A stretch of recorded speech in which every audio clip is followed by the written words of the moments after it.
I'm here at Burbanks Sports Cards in Southern California, and I'm about to sit down with the owner, Rob Veras, and we're going to talk about how to 10X the sports card hobby. I'm feeling good.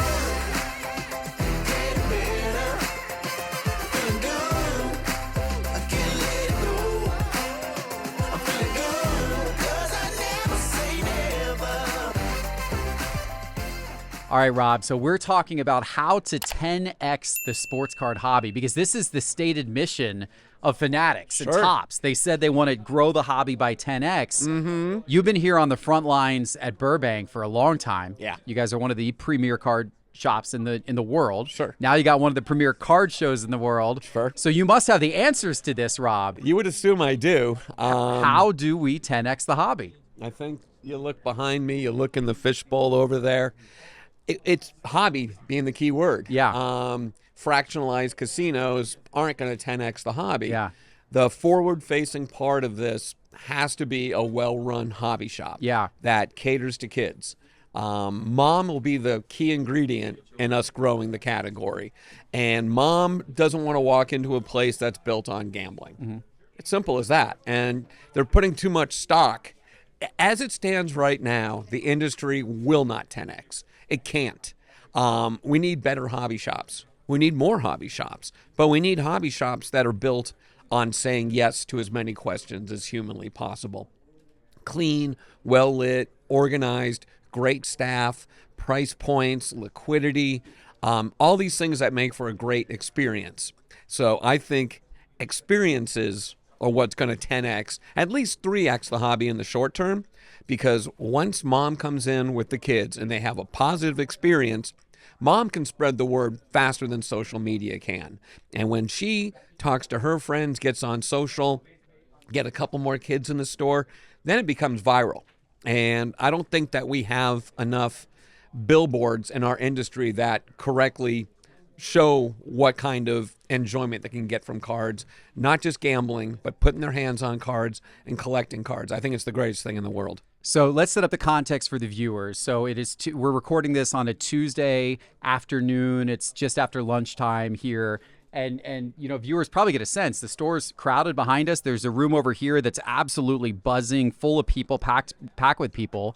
And this is a Tuesday afternoon. So It's not when you would expect a hobby shop to normally be busy. Most hobby shops are pretty quiet Tuesday afternoons, right? Yeah, they just keep coming. Yeah, but it's because we emphasize hobby. We emphasize collecting. Most of the stuff that we're doing right now isn't product coming off the wall. It's people putting their hands on cards, enjoying it, buying stuff that 5 years from now, they're still going to want to look at it. And I think that is the missed opportunity in this business. And I've had probably 25 people from Fanatics, from the top guy on down, come through here in the last 18 months. And each time they're in here, the place is busy. And each time they're in here, they talk about the experience, the destination, and the need for quality shops. And I think they're showing that now with how they're going to be judging shops going forward. And I do believe the more you can say yes to a consumer, the better off that you're going to be down the road, whether it's dealing with Fanatics or just your business in general. Yeah. I want to get back to that Fanatics thing in a minute, but you made an interesting comment when you were talking about what's going to 3X or 10X the hobby. One of the things you said is it's not going to be gambling. Right. It's going to be a really good experience for mom. Now, I assume when you say gambling, we're talking about breaking. We're talking about buying in and trying to chase that, triple logo man. And oftentimes spending a lot of money in the process to not get that great of a return. Right. I mean, if I lined all 30 people that are in here right now and did a break, how many of those people would walk out of here going, well, that was a great experience? Maybe 6? Yeah. And that's just in terms of monetary value. Just getting what they want. Yeah. How many of them are going to walk out with a card that in 5 years they're going to be stoked to own? Yeah. Very few, if any. That can't be the forward-facing thing. So if 85% of my people are disappointed in one transaction that we do, that's not a great look. Yeah. And that's the thing, and we'll talk about Fanatics in a minute, but it's literally, if it doesn't work physically, why should it work virtually? I do believe that we've burnt a number of people that have come in since the beginning of the pandemic. A lot of false information out there, false narratives, people being pushed into things that weren't that healthy, people talking up things that didn't make any sense. And I think we lost a lot of people in that first wave. And we might even lost a bunch of people in that second wave as well, because really we turned the business into a casino with lousy odds. Yeah. I believe that the people that we've retained and the people that keep walking through here are the people that have treated it like a hobby. I call it the silent majority. If you go over to my warehouse right now and you look at the stack of orders and the cards that we sell, those aren't the kind of transactions that get yelled about on Instagram. Sure. And those are the people that actually are enjoying the hobby and will never go away. Yep. They are still from when they were a kid. They're still doing it, and they'll be doing it 10, 20 years from now. And we need to cultivate more of that. Maybe get more eyeballs onto the fact that people are buying thousands and thousands of cards a year and just building their collections and enjoying their collections and being proud of their collections and being excited about a mail day. And it doesn't have to be some psycho high-end slab. Right. It could be 50 assorted Omar Vizquel cards that they're building their collection with. Yeah. And they're getting more satisfaction from that than anybody's going to get doing a break and not coming up with what they actually enjoy collecting. And I think that's fair. I think that there are a lot of people that get into the gambling mentality of breaks, and Right. they're chasing the big hit, they're chasing the 101 or whatever. But on the other hand, every card that you're referring to does originate out of a box, right? Someone's got to open the boxes. If nobody opens the boxes, then nobody gets. There's no cards to resell on the secondary market, right? This is totally true, but it's almost like someone drives the car off the showroom floor, and there's that depreciation, and then there's someone with appreciation on the other end of the stick because they only wanted the Paul Goldschmidts from that product. We're buying all this stuff back. And we're processing and taking unwanted inventory and turning it into positive inventory and being that conduit between that person that broke something where 95% of the cards they have no interest in, us processing and getting out into the marketplace and folks being able to buy those cards. I think more people are interested in the cards in the box than being the unopened product. Yeah. And I think that is another thing that's forgotten about. Everybody's talking about the sealed product, but what about all those cards inside? We need to be able to find homes for all those cards inside. And if there's not enough people processing the cards, making it easy to find these cards, it's a huge problem as well. Nobody wants to do the grind, the work. They want to just, turn things into 30, just fractionalize a box, push it out the door, and they're done with it. It can't just be that. It's not sustainable. That's not what's going to grow the business. There needs to be liquidity. And there needs to be not just liquidity. It's one thing to buy it and stack it on your floor. That doesn't help the industry either. It needs to be processed and gotten into the hands of the silent majority that really drive the business at the end of the day. Right. 100%. And meanwhile, my sons, Harrison. Oh, they walked in there. What happened? What did you get? Pedri number to 19 rookie. Oh, nice. Oh, a rookie Pedri number to 19. Meanwhile, my sons are over here opening up a box. Nice. Show. You can show the card off, guys. We're gonna. He pulled a Pedri rookie optic number to 19. Oh wow. Oh, the rated rookie too. What Wow. What parallel is that? Do we even know what that pink? It's first off the line. It's like a pink. 90? It's a pink Yeah. No, 19. Wow, Like that's really 19. cool. No, 90. No, it's number to No, it's 19. not. It's 6. It's 6 of 19. Nice. It was the other way. Nice. All right. Very Congrats, cool. buddy. Congrats. Well That's played. Awesome. That's awesome. Awesome. Cool. All right, we'll get back into it. Yeah. Yeah, That was good. Good job, guys. it was like a team effort to pick the box. Nice. That's one of the big hits in that one. So you made an important point that it's. Let me say that again. So you made an important point about actually being able to extract the value out of a box by making sure that the cards get into the right people's hands who actually want them. And that is Right. interesting because a lot of times when somebody opens up a box, there's certain cards that they're excited about and there's other cards that they aren't as excited about. But it can oftentimes be difficult to sell those cards or trade Right. those cards in, or what do we do? And I know most card shops, it's an interesting thing. Most card shops don't do a lot of buying. Right. Most card shops seem focused on, well, they seem more focused on selling, right? They there is obviously a lot of people that sell on eBay and online platforms, but Burbanks different than I would say most card shops in that you guys do. Not only do you guys do a lot of buying, but you do a super high volume of buying. That's one of the reasons why there's so many folks coming in the shop all the time. Yeah, we got 3 buyers today. At one point, there was 4. We're just trying to get everyone to eat lunch, and then I just need more people on the floor helping customers. But we built our business on buying, and every deal that comes through is a profit opportunity. And why in the world people don't see it that way is beyond me. Again, you can't just keep dinging credit cards. People need to be able to come in here with no money, be able to turn some unwanted stuff into wanted stuff.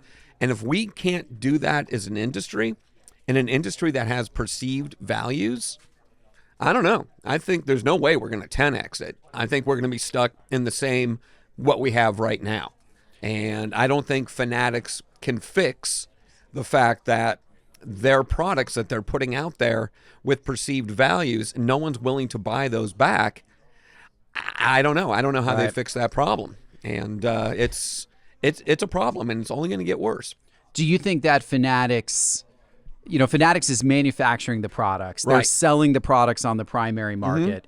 And up until the recent acquisition of PWCC, they had no involvement on the secondary market. Right. Now they do because they own a marketplace.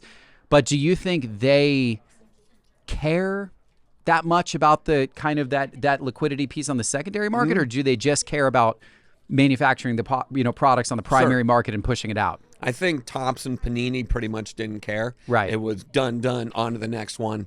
I think Fanatics bought the industry for 20 years. Yeah. I think they truly want to 3, 5, 10x things. Yeah. And in order to do that, Mom can't just keep dinging credit cards, and Dad just can't be on breaks all night dinging credit cards.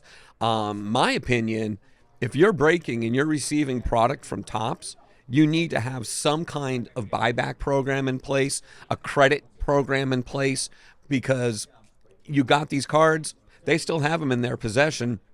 They should be able to come up with a number on the unwanted cards. You have a $26 credit towards the next break. That to me would make a much healthier situation, because people are just going to get burned out. Yeah. There's only so many times they can lose in a row. Yeah. I don't know. If I was in charge and I was granting product, whether at the shop level, breaker level, whatever it happened to be, I would demand some kind of liquidity program in place. Yeah. What they did with Topps Chrome, with the Goldschmidt and Yeah. Judge, With the MVP buyback just program. changed everything. Yeah. And I think they recognized that if we put our money where our mouth is and provided liquidity for these folks that can literally come in with no money, but they've got 8 Aaron Judges that they bought and have $160 to spend in a hobby shop. That changes everything. And I think we saw that in the excitement behind it. Yep. And we get that every single day with the customers that come through. Yep. Right? And they're going to do it again. Yep. Because they recognize it. They're going to do it this year. They recently announced it. Now, what's the interesting thing is this year, which I really like what they're doing. Last year, they announced it once the MVPs had already been solidified. Right. This year, they've announced they're going to do a buyback program again for whoever the 2 MVPs are, but you don't know who the MVPs are yet. Which means We you're got- going to hang on to your cards. We got half a season to go. Sure. So actually, that's pretty neat. It's going to be fun to watch the prices on the secondary market fluctuate of players' base cards. And we're talking about like base Chrome cards that, will get you a $20, credit at a hobby shop. So, as players, I think, get hot and their odds in the MVP race, Sure. if their likelihood of winning the MVP go up, you're going to watch their card prices Right. go up. I think it's going to be really fascinating to watch. Yeah, so I think they totally do Yeah. recognize that. Again, and people are like, why does the market go like this on things? And I'm like, because there's no liquidity. Yeah. And I think that is a big issue. And Yeah. people want the cards to go back up like that.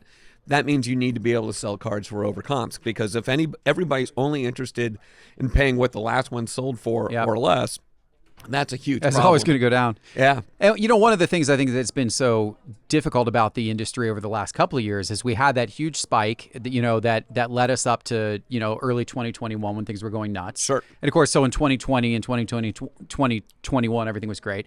But then we've had, quite a drop off in Sure. the secondary market value of cards over the last couple of years. It became almost impossible for a long time, for much of 2021, for all of 2022, it became almost impossible to buy a card, even of a player who did unbelievably well, Right. then in the subsequent months, and sell that card back and make a profit, because the overall market forces were pushing the value of cards down. Right. That even the individual players that would go back up, they would then kind of get forced back down by the overall market prices. And that's another thing. Like that's I think for the moms, like you said, to like really be into this, they have to see their kids buy a Joe Burrow card for $15 and then actually turn around and sell it 3 months later for $25. Sure. Like that little story Sure. is going to make a mom go, "Oh, that was kind of cool. You made $10 selling that Right. Joe Burrow card. Like, oh, maybe this isn't so bad." But if they're only breaking, they're not going to have that experience, because Right. they're always generally going to be paying more for the breaks, and they're going to get back out. Mm-hmm. Or if they're always buying singles in a down market, Right. they're generally not going to have that experience. Hopefully, from a market standpoint, we're back to a point now of more stability. It has definitely been more stable this year. Sure. We've seen in our own data that we look at, we've seen more cards going back up this year than what we have seen the last couple of years. Right. And not all, and some cards are still, you still see cards on the high end of the market that haven't sold in a while that are now selling again and just continuing to drop in price every Sure. time. But it seems like there's more of a fighting chance now that if you pick the right cards and the right players, Sure. that you could have a card that actually kind of pushes back up in value. That's why I say the word hobby, Yeah. because hobbyists don't care. Yeah. They just want the card. And again, you're looking in a room right there where folks are just going through cards. Dollar bins, a lot of Dollar $20 bins. bins and that kind of thing. Yeah. All that kind of stuff. And I think that if we really focus on hobby with these kids coming in, that's huge. Creating products that these kids can afford. Maybe some kind of bounty system on less expensive cards even. But we can't just focus on the financial all the time. The work that we do in selling cards at 60 cents, 99 cents, $2 is tremendous. And they're not huge profit opportunities, but we know once we get people in at those price points, eventually they're going to keep leveling up. And I think that everybody's always looking for the home run, the 4X on the product that comes out. That stuff wasn't sustainable. And unless we start to 3X and 5X this business, there's just too many cards being produced in so many cases that the existing amount of folks that are partaking can't consume it all. And there's just not enough Burbanks Right. to consume it all Right. either. I think it's a confidence problem. I think is the big issue in the industry is confidence. And we create confidence as an industry. We all need to get together and say, hey, look, we need to have some confidence in what we're doing. Maybe more people need to have more skin in the game to create the effort forth to be able to soak this stuff up, get it processed, get it into showcases, get it into value boxes. I think that's key. And I just don't think there's enough full-time, full skin in the game people that are professional retailers to do that right now. Yeah. Everybody's looking for the lowest hanging fruit, whatever's simple, whatever's easy. Difficult is what's going to bring this market back. Yeah. And I think that's what Burbank specializes in. That's fair. Maybe there's a bounty to be had on, kids building out like complete team sets, for example. Like Sure. you're really talking about encouraging the behavior of collecting. Sure. And so maybe there can be some incentive or reward around collecting behavior, right? Right. So collecting behaviors, building out, acquiring a certain number of cards of your favorite player and different variations or different parallels, Sure. or acquiring the complete set of your local baseball team, right? That would be an interesting approach. I think that's what we need, Yeah. especially at the Little League level. Talking to the big wigs at Fanatics, they have a laser focus at the kid level in organized sports. Yeah. And I think that's where it all begins, Yep. is getting those cards into the hands of those kids at that level, having them complete a mission with those cards, be able to take those cards to the local hobby shop. Look, we've completed this. Boom, we take it. we give that credit to those kids. Maybe it's on the shop to eat some of that. Maybe it's a 50-50 relationship that we could have with Fanatics. But I think that it needs to be grassroots, and it needs to be based sub $10. Everything's focused way too much higher than that. Yeah. And we got to remember that most of these kids are on a pretty strict budget when they come in these stores. Yeah.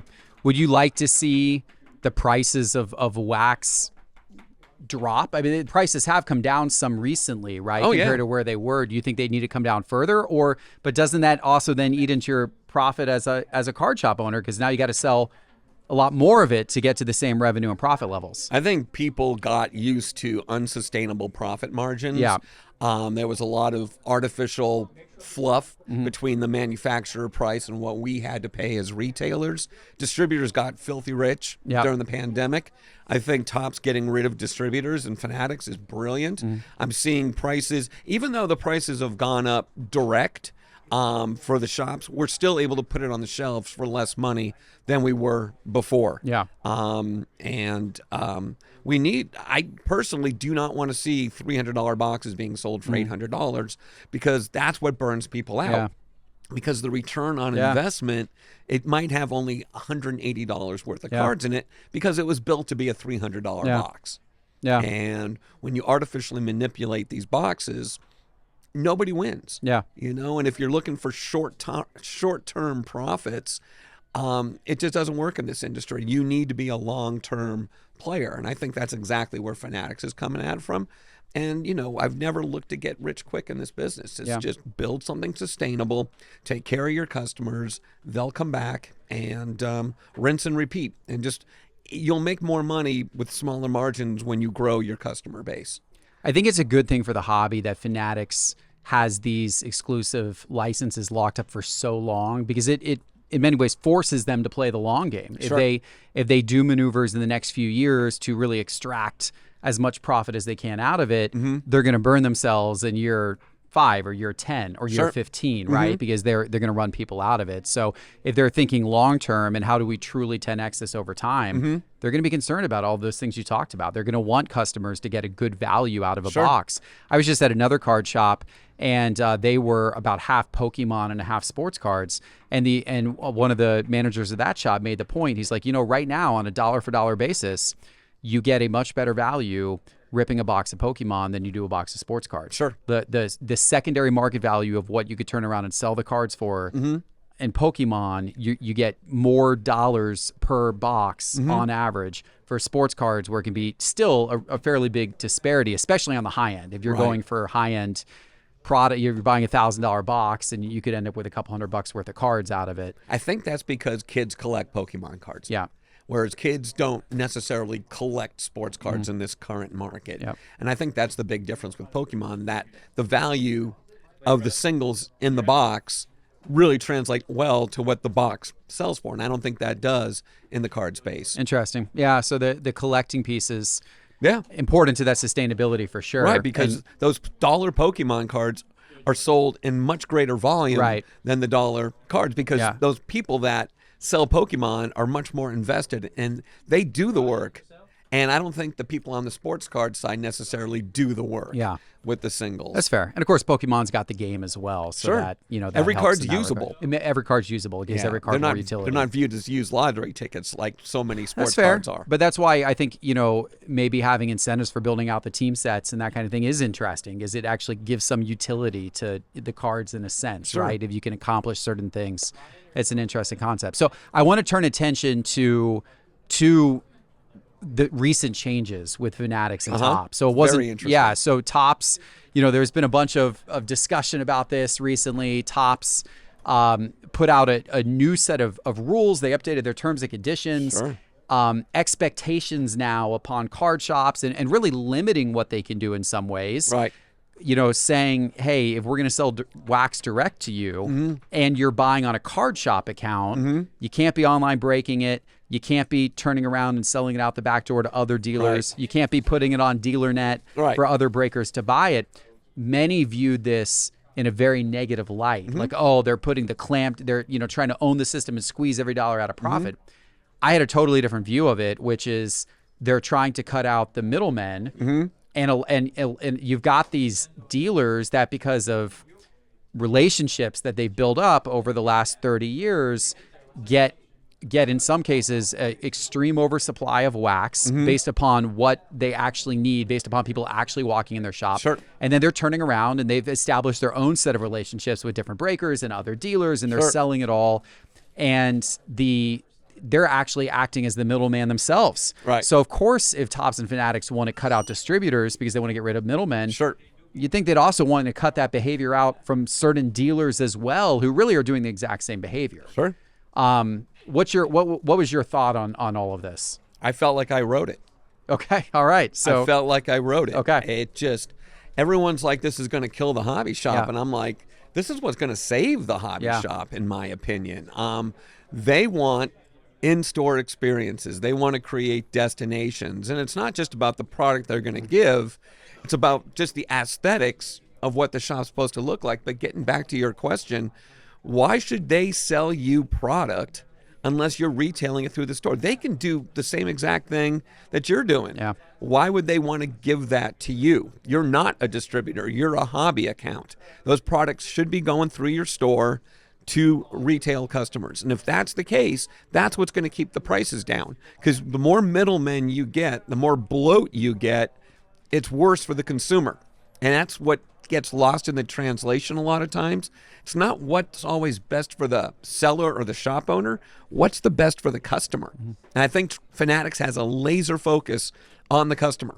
And I think that the industry doesn't always have that. Oh no, I'd say quite the opposite. I mean, some of the things the manufacturers have done in recent years, with the customer service and the quality control problems and redemptions that go on forever and never get redeemed. And there seems to be a lack of focus on the end customer. Right. That has increased in recent years as things have gotten busier and busier and busier and harder to keep up with. So yeah, if that is Fanatics' core focus, then I think that's going to be a very good thing in the long term. How do you 3X or 5X something that's a disappointment? Yeah. I think that they're looking at it, and they saying the same thing I did. Would you actually line 30 people up in your shop to have a case break? Yeah. No, because you don't want to look into the eyes of a disappointed customer. You need that virtual space between you and the customer. And is that good? Is that a positive outcome? And I think what they're looking to do is elevate hobby shops. And if they have to force the hand to do it, they're going to force the hand to do it. And, with us, I don't want to be at the mercy of a company that's dictating me how to run my business. I only worry about my four walls. Whatever happens outside, happens outside. I think too many people are reliant on being handed a living. And you're going to have to earn a living. And I think that long term, that's the way it should be. Basically, they're going to regulate this in a way that most other retail spaces are regulated as well. Yeah. And I think that's a positive thing. Yeah, it's really interesting. It's a change for sure, but it's a really interesting thing, and I think probably a good thing for the long-term sustainability of this. Everybody freaks about change. Yeah. And it's kind of human nature, but everything that I was on the Fanatics bandwagon. I was the tuba player going the wrong way in the marching band from the get-go on this entire thing. I think that Fanatics coming in with the marketing muscle that they have to turn sports fans into sports card collectors, be able to funnel those folks into hobby shops. But what they're doing is they're creating, and I preached this for 2 years, they need Fanatics authorized hobby shops. These are shops that meet the criteria that Fanatics has set forth, that they're willing to put the marketing muscle, the product behind these shops that can simply give the best retail experience possible. Yeah. And I think that instead of them having just to choose them out of a hat, they're sitting there and saying, okay, here's the 10 things. Go to town. You have a couple months. Yep. Figure it out. Create an experience that we can put our brand behind. Yeah, I love it. All right, well, I want to do another conversation with you to talk about the National and to talk about your Burbank card show. Sure. We're gonna save that for next week's video. But first, before we wrap this one, I want to ask you about a very viral special moment that happened in your shop not too long ago. Amazing. And tell us about this moment. So Mike Mahan, who, if you don't know, he's the CEO of Fanatics on the trading card side. And he comes in here regularly. And I get a text, Rob, I'm bringing someone special in the store on Sunday. And I normally have Sundays off. And I knew who the special guy was going to be. So I come down here, and of course, it's Michael Rubin. And we spend about an hour and a half in this place, just showing him different things. Store full of people, which I was really excited about. And he's walking the showroom floor. And there's a girl over there in the corner, and she's a big Devin Booker fan. Well, I've got a section down there that is Devin Booker cards, $1 a piece. There's maybe 200 different cards in there. And she comes in every Sunday, seemingly, going through the cards, pulling 15 cards out. And so he's walking the store, and he sees that she's got Devin Bookers on the counter that she's looking at. And she kind of notices him, and she's kind of like, what's going on? And he's on his phone, and, and Devin Booker is on the other end of that phone. And he literally pulled out a phone and changed someone's life. And all of a sudden, this 12-year-old girl is FaceTiming with Devin Booker. And she just lost it. She just was tears of joy. She was so excited. And it was just, if we put our heads together, we couldn't have thought of a better 60-second spot. That thing went on ESPN, viral down every single rabbit hole, and it just put the hobby, the industry, in the best positive light. And it was just tremendous. And not only that, but then he invited her to a Phoenix Suns game to meet Devin in person. And if Michael Rubin can whip out a phone in an instant and create that kind of experience for a customer, a little girl that has a connection with Devin Booker, what can that company do as an entity to be able to create those kind of experiences in our industry? And that just gets the hair on my arms. It really does, because that was just, it was not planned. It was organic. I was tripping. I was like, I cannot believe this is happening in my shop right now. And that really just kind of turned the light bulb even brighter, that they're going to be able to do things that the other companies were just never able to do. What an awesome moment. I saw that video. I probably rewatched that video like 10 times. It's amazing. It was such a cool thing to watch, such a cool experience. And for it to take place here, that's awesome. That was even cooler. Rob, I appreciate your candor. I love talking to you about the industry and hearing all your thoughts. I think you got a lot of great perspective on all of it. So I'm always on the different side of the fence, it seems like. Appreciate you coming on the Geoff Wilson Show. And guys, tune in again next week, because next week we will have the second part of this interview with Rob, talking about the National, getting you ready for that, as well as the upcoming Burbank Card Show. Take care.